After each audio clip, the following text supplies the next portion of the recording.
So moving on into the second part of the healing process, we look at the proliferation or the repair phase.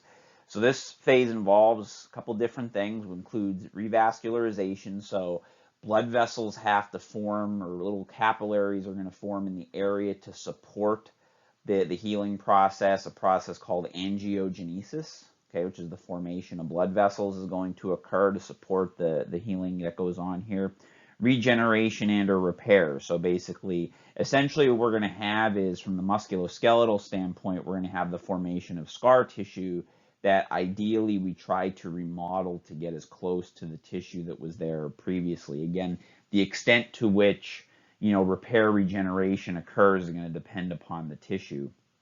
So this process is going to be activated by fibroblasts. So fibroblasts are the cells. They derive from what are called fibrocytes, and the fibroblasts are going to be what produces the type 3 collagen.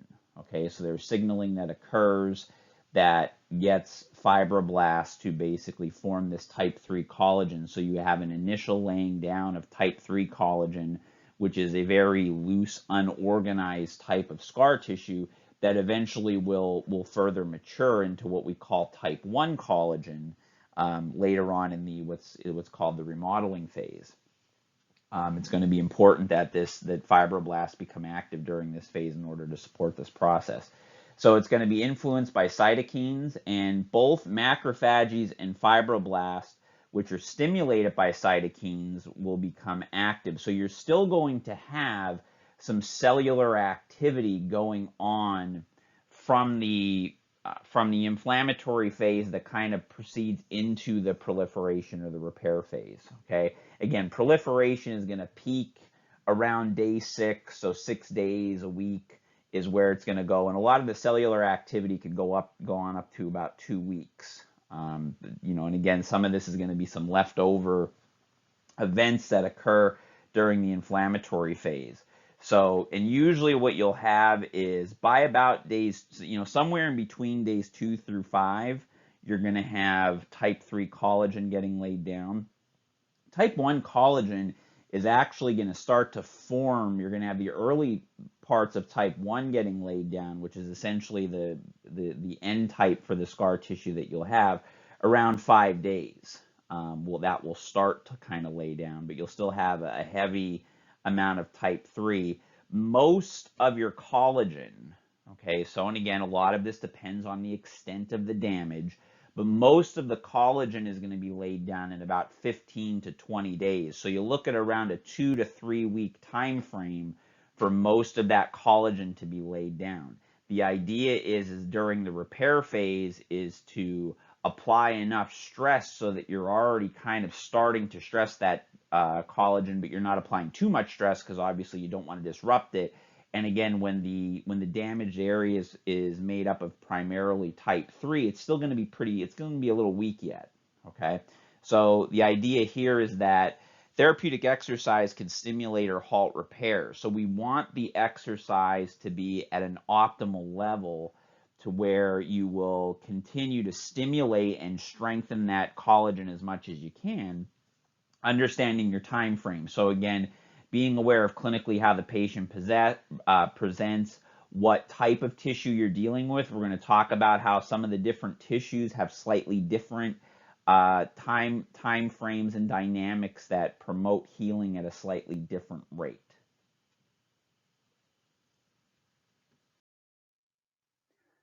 So when we look at the process of repair, there's various factors that impact the body's ability to repair damage. So just kind of some general things we look at.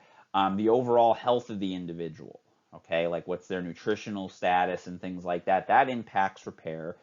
Blood supply to a region, so if there's good circulation to an area, that's going to impact the degree of injury. So the more damage there is, there's going to be more scarring to help repair that. So a lot of that's going to impact that. When we look at it from a cellular standpoint, we have to look at the cell type that the area is made up of, and typically what we do is we classify that based on the number of cells in mitosis, or the number of cells that are actively dividing.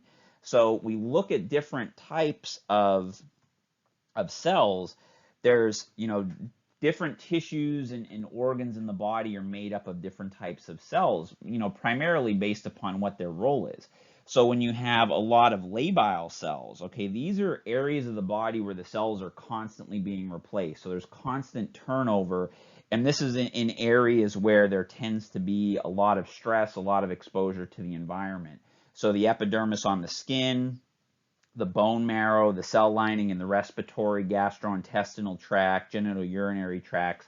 If you think about all those regions in the body, they're constantly getting exposed to things from the environment. Everything you eat, everything you take into your body, the gastrointestinal tract gets exposed to.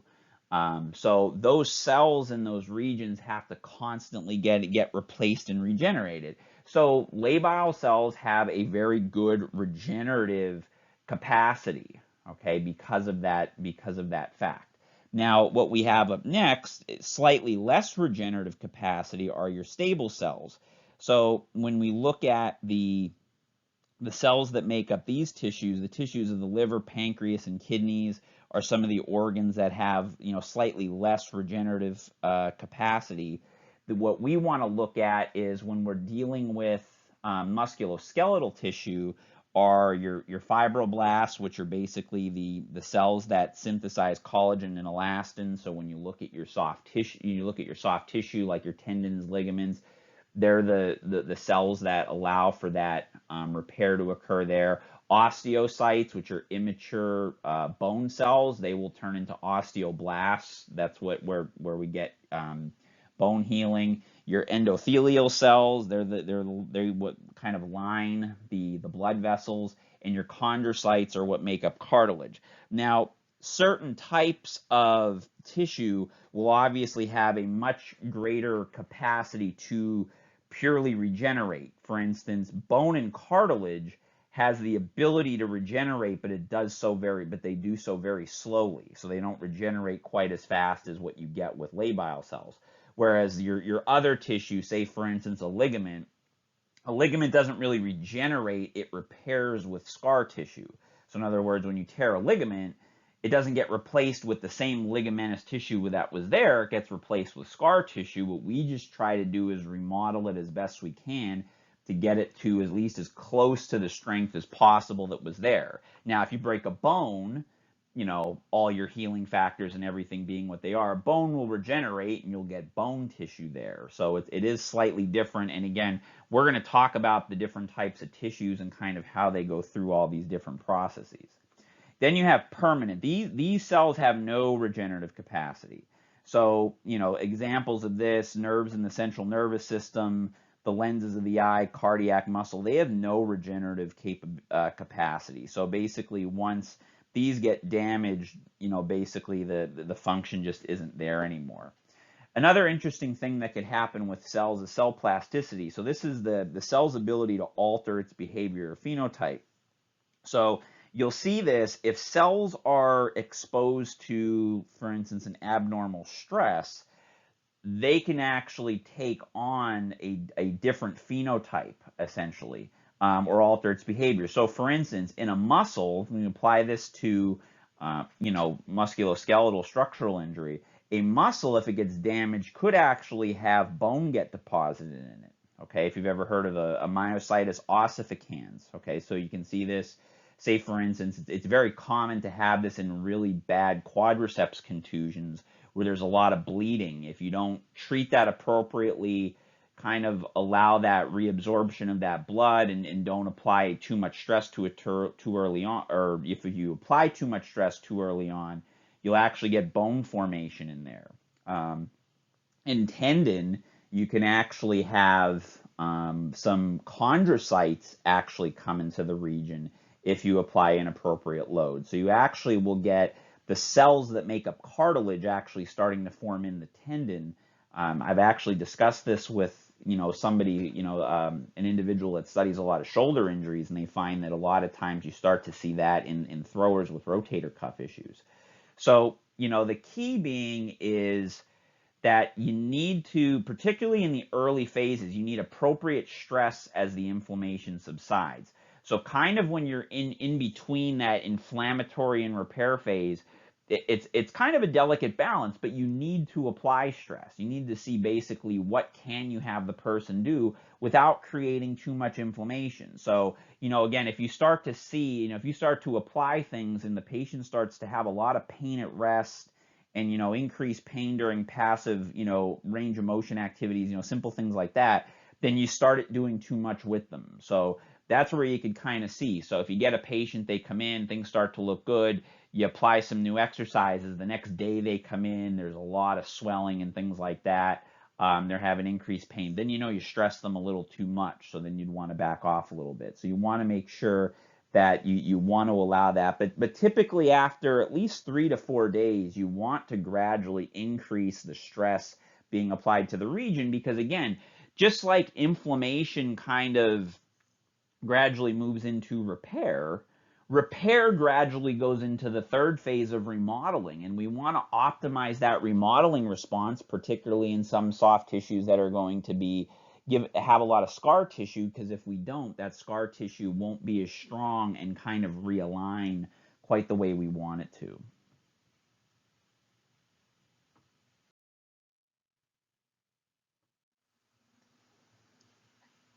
So that's going to move us into remodeling and maturation. So this is the last phase, and this phase will continue on for quite some time. We're looking at months to even upwards to a year for the remodeling phase to occur. So, many times an individual will go back to activity really before the entire healing process has kind of finished off. Likely they'll be in the remodeling phase depending upon what the injury was. So some things to note here: activate. So this is really where the final type of collagen kind of will get laid down. So type 1 collagen is going to be getting laid down and remodeling during this phase. So again, type 3 collagen is kind of that unorganized collagen, just kind of gets thrown down in random fashion. Think about it as the body just sort of throwing scar tissue to kind of fill in that damaged gap. Then what we do during the remodeling phase is we replace it with type 1. Type 1 collagen kind of aligns with the kind of fiber alignment of the tissue. So as the fibers are aligned in the tissue, the type 1 collagen looks to kind of mimic that. It's much stronger. So, during this phase is where, for the most part, you really don't have to worry about damaging the scar tissue at this point, as long as, good movement patterns and everything are present. It is going to be influenced again by cytokines and appropriate modulation of inflammation. So, what you don't want to have happen is, again, a prolonged or constantly reactivate that inflammatory response, because healing's not going to be optimal at that point. So, again, what we want to do though is we want to, particularly during this phase, really start to stress the tissue to make sure that the collagen's lining up along the lines of stress of the normal tissue. Again, in things like ligaments and in soft tissue structures like that, it's never going to be exactly the same. We're just trying to make it as strong as we possibly can. Again, same thing with here. Therapeutic exercise can stimulate or halt repair. So we want to make sure that we apply enough stress to the area. We want to make sure that their range of motion and everything should be getting back to normal at this point. Really, short of having some discomfort after exercise, if you give them something new to do or something like that, some minor discomfort, that should really be at this point all the individual is experiencing. Then you can use your pain relief modalities and things like that maybe at the end. But typically during this time frame, you're usually not going to need to use modalities to get them to exercise. Really, once you're in the remodeling phase, they should be able to kind of get into their therapeutic exercise and maybe just use something at the end just to kind of modulate their pain a little bit if they had a little bit of discomfort or something like that. But that's typically what you're going to be seeing with this phase. So as I said, we're going to look at some of the different types of musculoskeletal tissue in the body and just kind of point out, again, for the most part, a lot of the things I'm going to say as far as time frames are going to sound very similar. Some things might be, a little shorter, a little longer, depending upon the tissue. But for the most part, it's going to sound very similar. Just talk about some of the dynamics as it relates to some of the particular types of tissue in the body. So we first look at skeletal muscle. So again, one of the things to look at as far as skeletal muscle is just kind of understanding the structure of it. So, skeletal, each muscle cell or muscle fiber is really where your contractile elements of the muscle are present. And then each one of those fibers, gradually it all builds upon, your bigger muscle as a whole. So each myofiber is surrounded by something called endomysium, which is just a connective tissue that kind of covers it. All those myofibers are then bundled in to form fascicles and are surrounded by something called perimysium.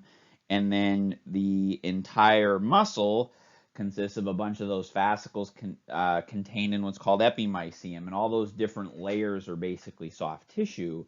So basically what you're looking at is that being the overall structure. And there's a picture kind of showing some of that on the next slide, so you'll be able to see that. So when you have injury to the muscle, so again, you'll have some hematoma formation. So again, just as we talked about, initially there'll be some, you get in again, your inflammatory phase. Initially you get vasoconstriction followed by vasodilation. There'll be some blood forming in the area. Remember, we said for all of the tissue, the clot that forms kind of serves as the base for your repair. Okay, so eventually we wipe out that clot, and then that's where your scar tissue will come in. Now, depending on the amount of damage, for instance, your muscles, for instance, when you train and exercise, they experience some minor damage with that activity, and then through protein disruption, and then that stimulates a repair phase as well. Obviously, when we're looking at traumatic injury, there's more damage that takes place through a macro trauma, so that's going to damage the actual connective tissue structure. That's going to be a more involved healing process. So there's a healing process that goes along with the minor damage from exercise. It's not as extensive as what's going to go on here when you actually have a lot of physical trauma tearing to the muscle tissue. So you're going to get that initial hematoma formation to take place. You're going to get into an inflammatory phase. Again, similar events that we talked about just generally with musculoskeletal tissue. Cytokines are going to increase permeability. That's going to help recruit cells to the region. The predominant inflammatory cell is going to be macrophages, and usually your inflammatory phase for skeletal muscle is going to last around 3 days. We had mentioned, the inflammatory phase could last upwards to 5 days, which, if you had a lot of damage to a big muscle, it might go that long. Typically, it's around 3 days. You're going to then gradually start to increase your fibroblast activity. So 3 days to 2 weeks, a lot of fibroblasts in the region. That process of angiogenesis, which is the blood vessel formation, is going to start to occur. Then over the course of months, you're going to have that remodeling. And depending upon, the muscle and everything, you'll have to think about the types of activities that the person's going to be taking place in, and kind of what the individual muscle is responsible for to really be able to remodel that muscle appropriately. So this figure shows a couple different things. It shows some of the structure related to the skeletal muscle. So if you look at this, so what I was talking about with those different tissues, so here's your endomysium. So here you have your cytoplasm inside. So your endomysium is what envelops the individual myofibers. The perimysium, when you have a bunch of those fibers bound together into what's called the fascicle, the perimysium covers that, and then your epimysium kind of covers the muscle as a whole. What this is kind of showing is it's just kind of going through, again, some of the different structures. In particular, the important thing here to look at is the satellite cell. So kind of something a little unique to muscles is the satellite cell. So all this does is it just, the satellite cell assists with the repair process in muscles. So, and it kind of rests in that basal lamina layer. It just kind of acts as something that can help to allow for the healing matrix and everything to kind of rest inside the muscle as it's going through the healing process.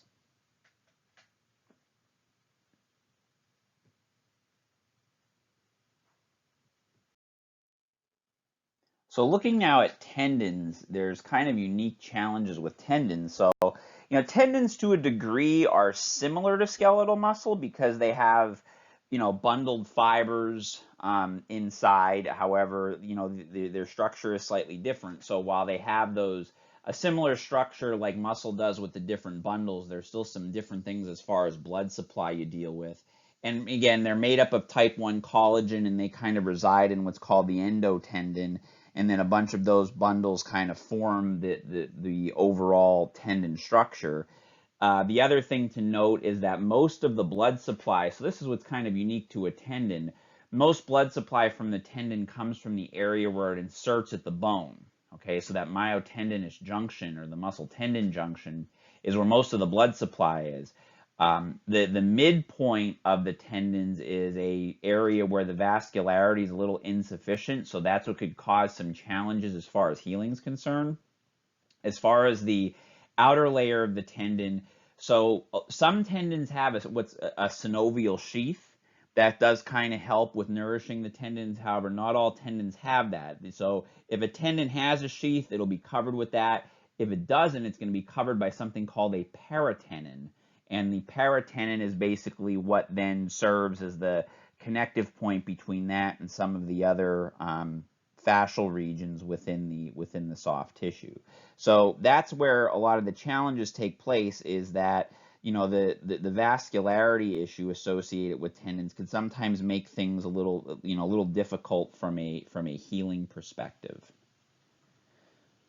So as far as, again, just we'll go through the same thing we did with the muscle. The tendon will go through the inflammatory process. The inflammatory process could last a little bit longer with a tendon, and it could actually even persist upwards to 7 days. So we can get a little longer with a tendon depending upon the type of damage. Again, your predominant cell is going to be your macrophage when you're looking as far as the cell that's producing most of the activity.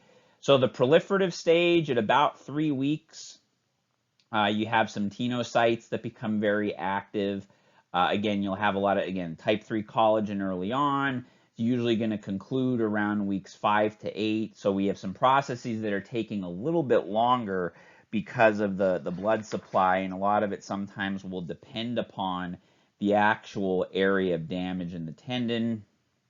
And then the remodeling phase will go sometimes will go up to a year. A lot of times there'll be some residual deficits to the tendon. Again, it's going to be really important to stress that tendon appropriately throughout the rehabilitation process.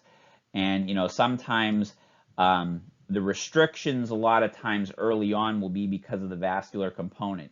Usually with a tendon, particularly when you're talking about tendon tears that have been actually repaired through surgery, it's usually at about 3 weeks where the treatment could kind of take off a little bit, because that's really when the blood supply to the tendon has been optimized. So that will kind of carry you into the remodeling phase after the repair phase, that you can start to kind of increase the stress to the tendon.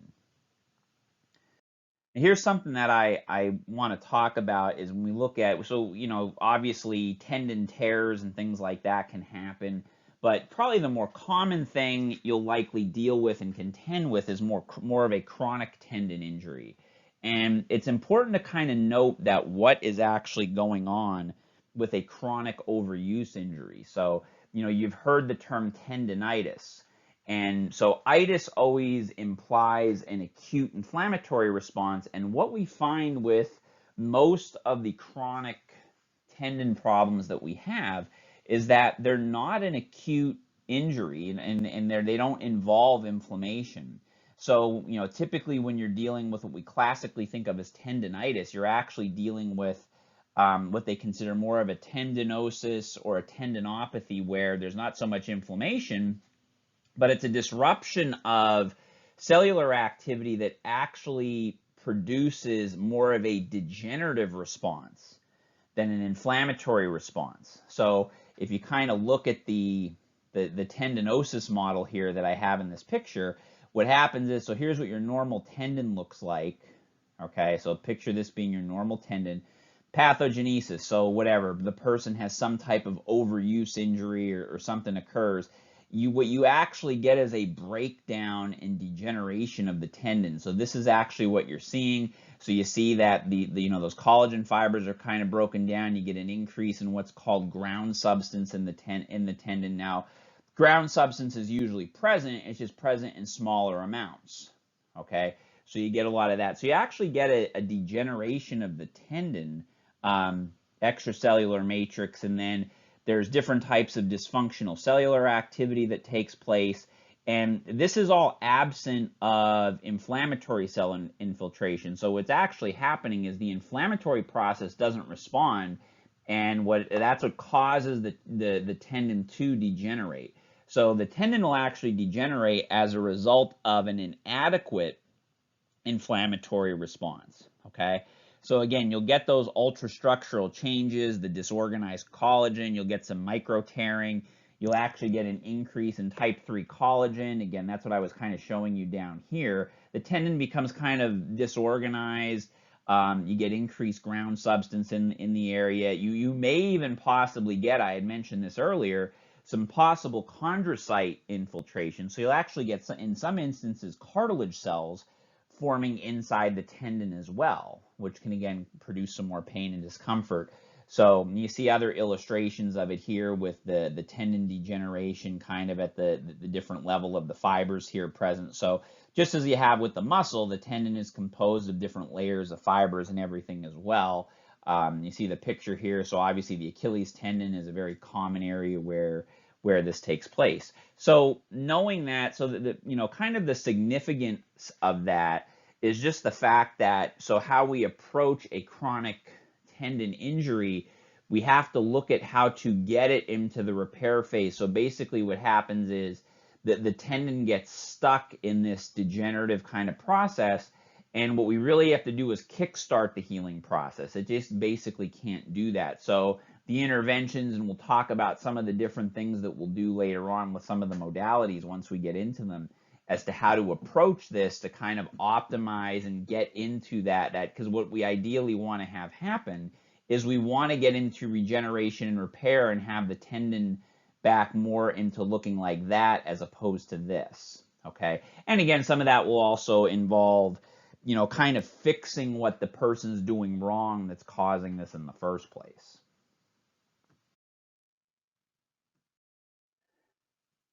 Okay, and we look at ligaments, again, typical processes described earlier. So ligaments follow a very, common healing guidelines, kind of closer to our general guidelines that we had described earlier. Remodeling for a ligament may last up to a year.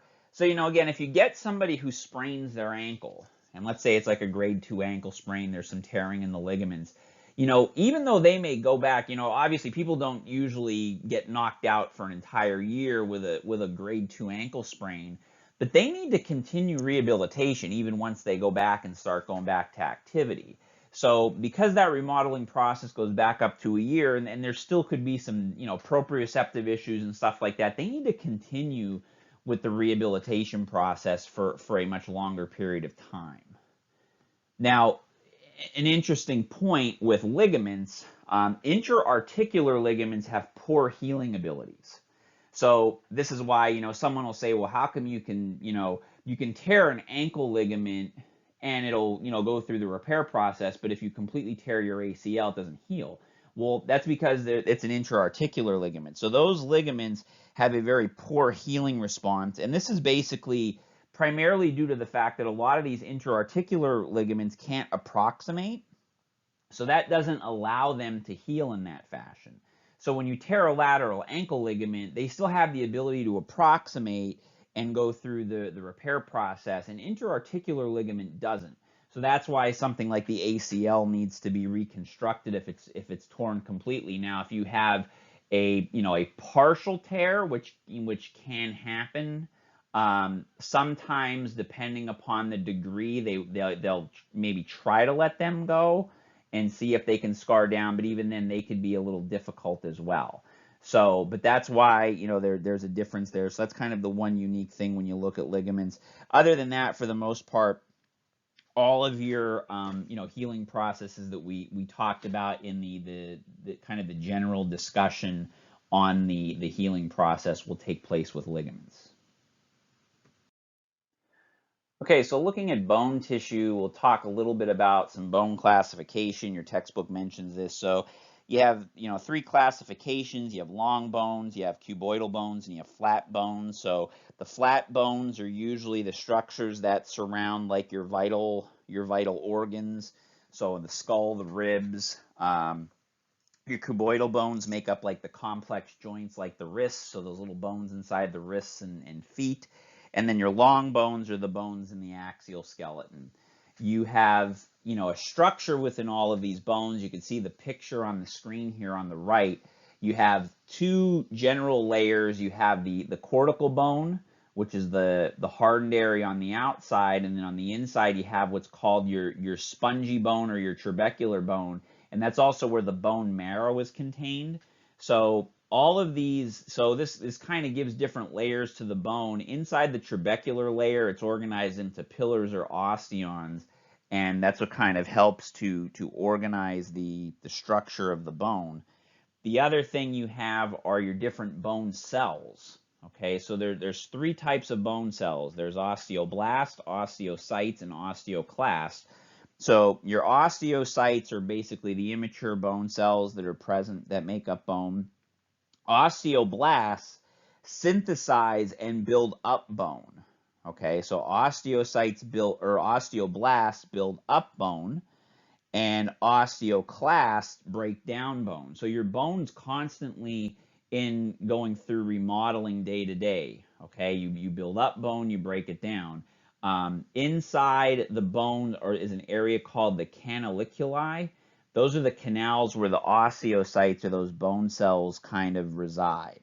Okay, so that's when we look at as far as the important structures and bone cells that we have.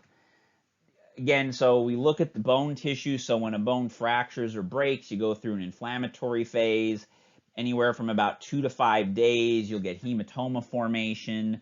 There'll be platelets that eventually get released to control bleeding, the release of cytokines, and that's going to attract your inflammatory cells. So similar things we had talked about previously.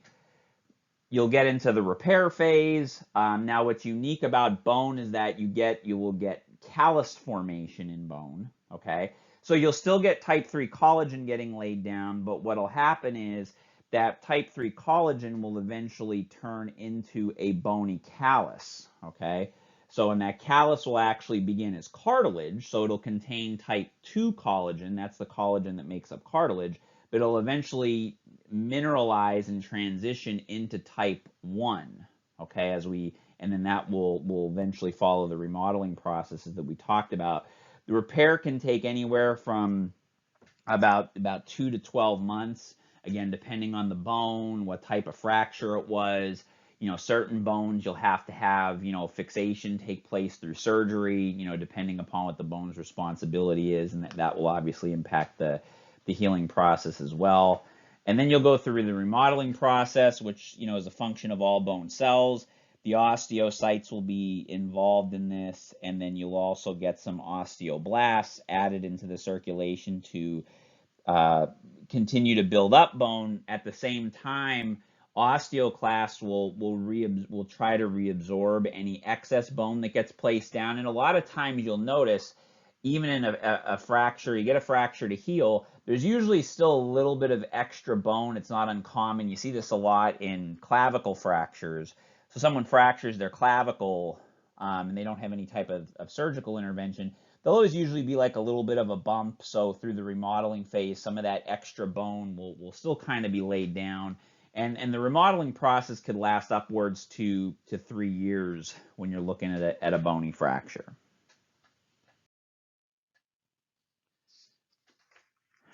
Okay, and then we look at cartilage. So we're primarily looking at articular cartilage. So there's all different types of cartilage inside the body. We're going to focus on articular cartilage here. So this is the cartilage that lines the end of long bones. You could have damage with that. So an interesting thing to point out about articular cartilage is avascular, which means it doesn't have a blood supply. It's aneural, so it doesn't have a nerve supply, and it's also alymphatic. So what all of this means is articular cartilage really has limited repair potential, okay? And part of the problem with the healing process is when articular cartilage tears, it's usually going to repair with scar. Now that's a problem. So I had mentioned on a previous slide how type 2 collagen is really what cartilage is made out of. So that's what makes cartilage kind of unique. So you notice throughout the whole healing process, I kept talking about type 3, type 1, type 3, type 1. So you might have been thinking, well, is there a type 2? And there is a type 2. It's just what cartilage is made up with. Problem is, if cartilage tears, the regeneration of type 2 collagen is going to lag behind the buildup of type 3. So what's essentially going to happen is, the functionality of the cartilage isn't going to be as good because it's not going to repair with close to what it has had previously. So that's going to be a big part of the problem with, as far as cartilage healing, is that you're going to get a deposition of a big fibrous scar, and that's going to be what eventually leads the person to developing osteoarthritis later on in life. Okay, so there's an absence of a blood supply with this, so that the process and the nutrient transmission isn't going to allow itself to heal as close as it possibly can with the tissue that was there previously.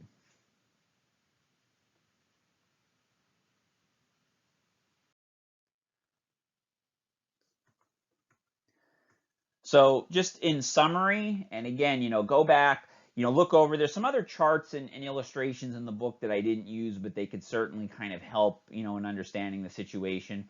So again, inflammation is a result of a cascade of events after tissue damage. So be able to look at all those events, see how they all relate. Again, they are sequential, but they're also overlapping. So there are things that will happen before others, and then there's events that will overlap. So just kind of make sure you can kind of outline all that.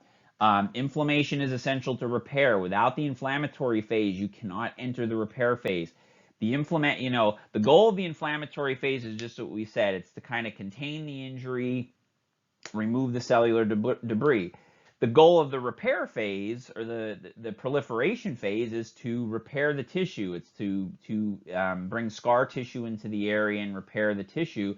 And then the goal of the remodeling phase is to kind of get the damaged area to essentially be as close to what it was prior to activity.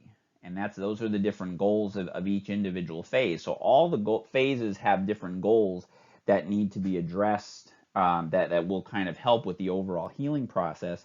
And it's important for a clinician to understand a lot of this. So it's a lot of cellular physiology and things like that. But what this does is it allows a clinician to practically kind of determine the stages of healing, clinically based upon the signs and symptoms and what possibly could be going on. So it kind of allows you to, be able to pick your treatment progressions and be a little bit more intentional about that. And then these are just your learning outcomes, again, that you could kind of study for testing purposes. So I'll kind of leave these on the screen for a little while, and that concludes this discussion.